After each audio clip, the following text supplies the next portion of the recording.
Siapa yang nggak marah yuk? Sudah berapa puluh tahun karet sudah mau di sadap gitu, kok digusur?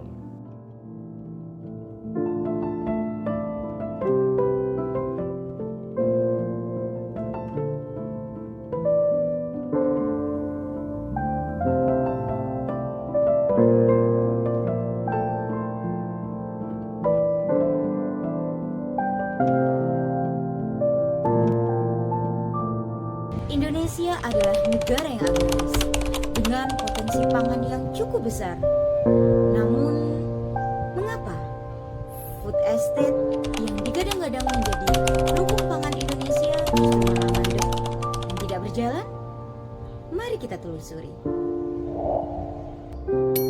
Food estate atau yang sering kita kenal dengan lumbung padi Indonesia, yang katanya merupakan salah satu strategi pemerintah untuk pertahanan pangan kita. Proyek ini direncanakan akan tersebar di seluruh wilayah Indonesia, termasuk Kalimantan Tengah, Sumatera Utara, Sumatera Selatan, Nusa Tenggara Timur, dan Papua. Dengan luas ratusan ribu hektar, food estate ini diharapkan menjadi solusi ketahanan pangan yang mungkin akan terjadi di masa mendatang.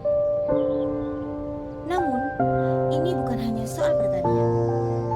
Program food estate ini merupakan upaya pemerintah untuk membuka lapangan kerja baru dan memperbaiki ekonomi lokal.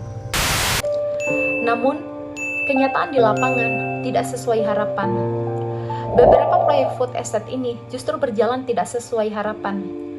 Banyaknya lahan yang tidak terurus, pembangunan infrastruktur yang terbengkalai, dan banyak sekali tumbuhan yang tidak tumbuh dengan optimal.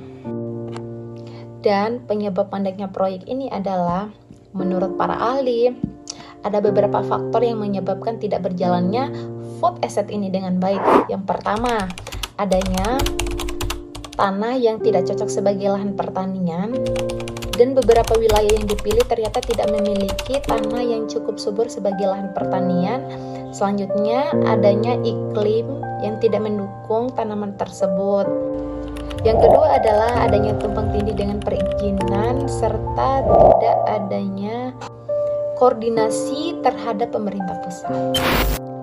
Proyek ini terkesan dipaksa tanpa memperhatikan kondisi masyarakat lokal, baik dari segi ekologi, sosial, dan selain itu partisipasi masyarakat tidak diperdayakan. Selain masalah teknis dan birokrasi, proyek ini juga menimbulkan kekhawatiran lingkungan. Pembukaan lahan yang masif, terutama di wilayah gambut, berpotensi meningkatkan emisi karbon dan merusak ekosistem lokal.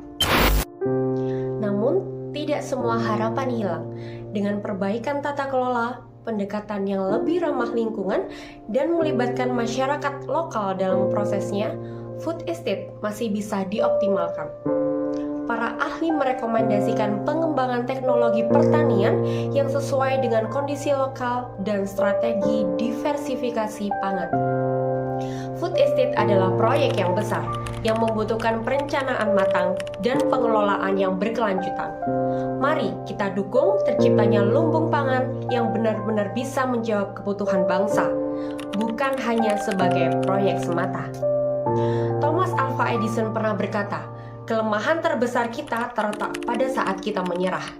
Cara paling pasti untuk berhasil adalah selalu mencoba satu kali lagi. Kami dari kelompok 5 siap mendukung program food estate pemerintah. Sekian, terima kasih.